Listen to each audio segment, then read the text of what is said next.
Clinical psychologist यानी मनोवैज्ञानिक। मैं आज आपसे पेरेंटिंग की टिप्स पे बातें करूँगी। सबसे पहले जो भी आप मुझे सुन रहे हैं तो मैं आपसे कहूँ कि हर पेरेंट्स अपने बच्चे के लिए बेस्ट करते हैं और बच्चे जो हैं वो हर उम्र में हो, चाहे वो 3 साल के हों, चाहे वो 10 साल के हों या वो टीन एज में आ गए हों, तो जो भी उनका जो बिहेवियर है, जो भी उनका एक अपना इंडिविजुअल पर्सनालिटी है, वो उनके बिगनिंग में किस तरह का उनका घर का माहौल रहा हो या पेरेंट्स से किस तरह का उनका इंटरेक्शन रहा हो, इसका बहुत ही इम्पॉर्टेंट इम्पैक्ट होता है। तो सबसे पहले जो पेरेंटिंग की बातें हम करेंगे तो मैं इससे पहले आपको एक छोटा सा एग्जाम्पल देना चाहूँगी कि जिस तरह से एक बीज को हम प्लांट करते हैं और उसके सारे जो बेसिक नीड्स हैं, वो सारे बेसिक नीड्स को हम याद रखते हुए उसका ख्याल रखते हैं तो उसका ग्रोथ बहुत अच्छा होता है।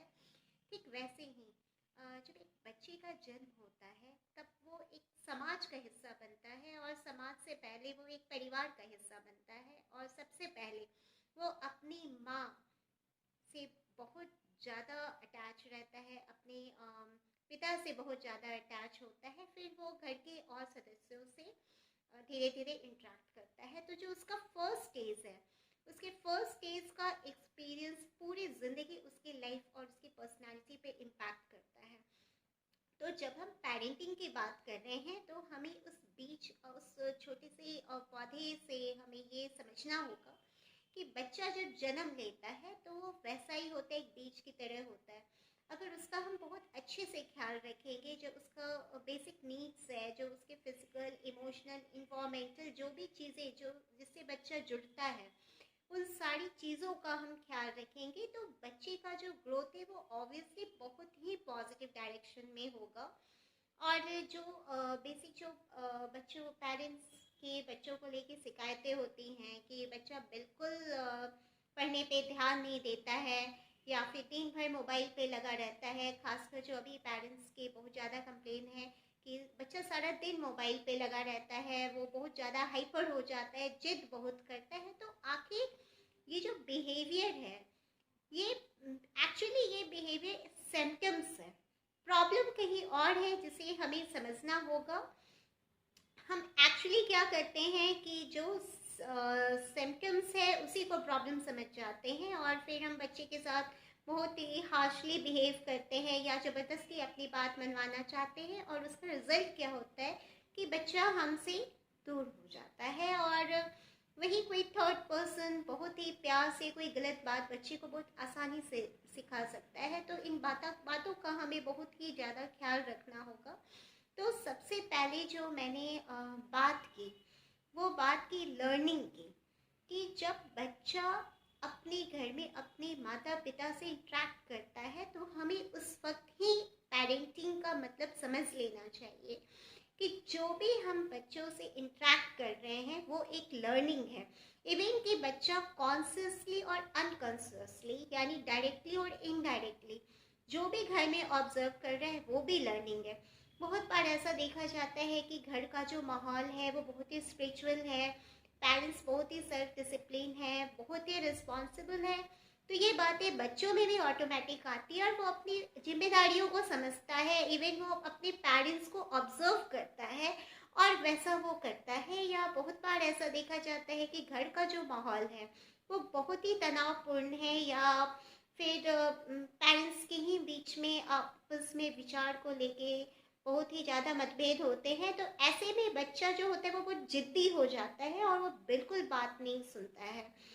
तो सबसे पहले जो मैं पेरेंट्स से ये रिक्वेस्ट करूँगी कि जब हम बच्चों की राइजिंग यानी बच्चों के ग्रोथ को लेके, वो इमोशनल हो, फिजिकल हो, किसी तरह का हो, जब हम बात करते हैं तो सबसे पहले आप लर्निंग की तरफ आप ध्यान दीजिए कि बच्चा आपके घर में डायरेक्टली और इनडायरेक्टली क्या सीख रहा है। तो घर का माहौल जो होता है वो बहुत ही पॉजिटिव होना चाहिए। एटलीस्ट जब आप बच्चों के सामने हो, किसी भी तरह का नेगेटिव या बहुत ही दबाव जैसी कोई सिचुएशन बच्चे के सामने बिल्कुल क्रिएट नहीं करें, क्योंकि फिर वो आपको नहीं सुनना पसंद करेगा, वो आपको रिस्पेक्ट नहीं देगा जो आगे चलकर आपके लिए बहुत प्रॉब्लमेटिक हो सकता है, क्योंकि बेसिकली मैं आपसे कह दूं कि जब तक बच्चा 10 साल का है या 12 साल का है, तो आप हो सकता है कि आप डांट कर, डरा कर, दबाव में बच्चों से अपनी बात मनवा सकते हैं, या आप ये सोच सकते हैं कि हम बच्चे को अपने कंट्रोल में रख लें। लेकिन वही बच्चा जैसे ही टीनेज में जाता है, तो वो फिर आपको आपके ही तरीके से जवाब देना शुरू कर देता है। तो एटलीस्ट तो बहुत सारे पेरेंट्स तो हैं, वो उनकी ये भी शिकायतें होती हैं कि बच्चा 6 साल का है और मुझे जवाब देता है। तो ये ऐसा बिल्कुल नहीं होना चाहिए, और इसके होने का रीज़न वही है कि बच्चे ने इनडायरेक्टली ये लर्निंग की है कि जब भी कोई गलती हो तो डांटना है। तो या फिर अगर हम ऊंची आवाज़ में बोलेंगे या किसी को बहुत ही डोमिनेट होके बोलेंगे, तभी कोई हमारी बात को सुनेगा, क्योंकि हमने ये बच्चों के साथ बचपन से किया है। तो सबसे पहली बात, जो बच्चे से इंट्रैक्शन है वो बहुत केयरफुली होना चाहिए। बिल्कुल बच्चे से आप कोई दबाव में या बाइस होकर या बच्चे को डराकर किसी भी तरह की चीज़ें मत करवाएं। और ये लर्निंग वाली बात आप याद रखें कि जब भी आप बच्चे से इंटरेक्ट कर रहे हो या बच्चा आपको ऑब्जर्व कर रहा हो, because children are a very good observer, तो आपको खुद में सेल्फ डिसिप्लिन होना चाहिए। तो सबसे पहले तो मैंने लर्निंग की बात की, इसका आप ख्याल रखें। और दूसरी बात जो है वो है, बच्चे बहुत अच्छे ऑब्जर्वर होते हैं, वो आपको ऑब्जर्व करते हैं। अभी जो पेरेंट्स की सबसे ज़्यादा शिकायतें हैं कि बच्चा दिन भर मोबाइल पे रहता है, या फिर वो मेरी बात नहीं सुनता है, कुछ भी पढ़ने के भी नाम पे मोबाइल ले लेता है पर कुछ और करने लगता है। कैसे ये एडिक्शन उसकी छुड़ाई जाए? तो मैं आपसे बोलूँगी कि जब बच्चे का जन्म हुआ था तो वो तो मोबाइल नहीं जानता था, उसको हमने इंट्रोड्यूस कराया। बेसिकली क्या होता है, जब हम अपने काम में बिज़ी रहते थे और बच्चे को जब हमारी ज़रूरत होती थी तो हम क्या करते थे? आप याद कीजिए, आपने बच्चे के हाथ में मोबाइल दे दिया कि बच्चा उसमें बिज़ी हो जाए और आप थोड़ा फ्री हो। ये बच्चे में एक एडिक्शन या कहिए हैबिट की तरह आ गई। एक छोटा सा एग्जाम्पल है कि जब आप एक बीज ज़मीन में आप जब डालते बोते हैं, तो उस बीज को उस वक्त निकालना बहुत आसान होता है, या फिर वो एक पौधे का रूप ले लेता है तो उस पौधे को भी निकालना बहुत आसान होता है। लेकिन जब वो जड़ पकड़ लेता है और एक बड़ा पेड़ बन जाता है, तब उसको निकालना बहुत मुश्किल होता है। तो जो हैबिट है, हैबिट को जड़ पकड़ने नहीं दे, नहीं तो फिर वहाँ पे दिक्कतें आ सकती हैं। तो सबसे पहले तो आपको बच्चों के सामने भी ये रोल मॉडल बनना होगा, क्योंकि बच्चे ने बचपन से क्या ऑब्जर्व किया? उसने ऑब्जर्व किया कि पापा जब ऑफिस से आते हैं, फ्री होते हैं, तो वो टीवी देखते हैं या फिर वो मोबाइल पे रहते हैं। मम्मी है तो मम्मी जब फ्री होती है तो वो मोबाइल पे रहती है। यानी ये जो मोबाइल है वो जब मैं फ्री रहूं तो उसको यूज करते हैं। ठीक है, तो आप ये समझिए कि बच्चे के पास तो फिर कितना टाइम है, तो वो पूरे दिन अपने आप को मोबाइल पे एंगेज रखता है। तो सबसे पहले आप खुद बच्चे के लिए एक रोल मॉडल बनिए और उसको समझाइए कि अभी जो ये टेक्नोलॉजी है हमें इसके साथ जीना है। अच्छा, कुछ पेरेंट्स में मैंने देखा है कि वो पूरी तरह से रिस्ट्रिक्शन लगा देते हैं कि नहीं, तुम्हें बिल्कुल मोबाइल नहीं छूना है, या हम टीवी का कनेक्शन हटा देंगे। ऐसा करके हो सकता है आपको कुछ समय के लिए सक्सेस मिल जाए, लेकिन ये बच्चे के मेंटल इमोशनल ग्रोथ पे बहुत बड़ा इम्पैक्ट पड़ता है। तो बिल्कुल बच्चे में आप खुद में इतनी समझ लाइए कि बच्चे में खुद सेल्फ कंट्रोल हो, सेल्फ डिसिप्लिन हो कि मुझे इस वक्त पढ़ना है, जितनी ज़रूरत मेरे लिए, जितना इम्पोर्टेंट मेरे लिए टीवी या मोबाइल पे रहना जरूरी है, उतना ही इम्पोर्टेंट मेरे लिए मेरी पढ़ाई है, यानी राइट विथ ड्यूटीज। तो बच्चों को ये समझाना बहुत ज़रूरी है कि अगर मेरे घर में राइट्स है तो उसके साथ मेरी ड्यूटीज़ भी हैं, और ये वो तभी समझेंगे जब ये पेरेंट्स अपने पे लाएंगे। तो बिल्कुल बच्चे में एडिक्शन नहीं होने दीजिए इन चीज़ों का। सबसे पहले बच्चे का एक टाइम टेबल बनाइए, ठीक है? क्योंकि जब आपका बच्चा स्कूल जाता होगा तो मुझे नहीं लगता कि अभी जो दिक्कतें आ रही हैं वो जब बच्चा का एक रेगुलर स्कूल टाइम था तो इतनी दिक्कतें आई होंगी। तो क्योंकि उस वक्त उसका एक टाइम टेबल था, बच्चा घर से स्कूल जाता था, थक जाता था, घर आता था, थोड़ा सोता था, पढ़ता था, तो उसका एक टाइम टेबल था। अभी क्या है कि पूरे समय बच्चा घर पे रह रहा है और उसके क्लासेस भी है वो मोबाइल पे ही आ रहे हैं, और आपके भी मोस्टली जो पेरेंट्स हैं वो वर्क फ्रॉम होम, आप भी बिजी हैं। तो यहाँ पे आपका जो ऑब्जर्वेशन है वो इतना मतलब रिस्पॉन्सिबिलिटी के साथ आपको करना है कि बच्चे को ये भी नहीं लगे कि उसे आप डिक्टेट कर रहे हैं या बहुत ज़्यादा डोमिनेट या बहुत ज़्यादा उस पर नज़र रख रहे हैं। जैसे अगर बच्चे की क्लासेस का टाइम है तो आप जो भी काम कर रहे हैं आप वहाँ पे भी बैठ सकते हैं, या घर का कोई मेंबर फ्री है तो वो वहाँ पे बैठ सकता है जो देख सके कि बच्चा आके कर क्या रहा है मोबाइल पे, उसकी टाइमिंग क्या है। उस टाइम के बाद आप बच्चे से मोबाइल ले लीजिए, जो भी उसमें क्लासेस आते हैं उसका आप पीडीएफ भी निकाल सकते हैं, और बच्चे के जो बुक्स हैं कॉपीज़ है उसमें वो क्वेश्चन आंसर कर सकते हैं, फिर उसमें मोबाइल का कोई काम नहीं होता।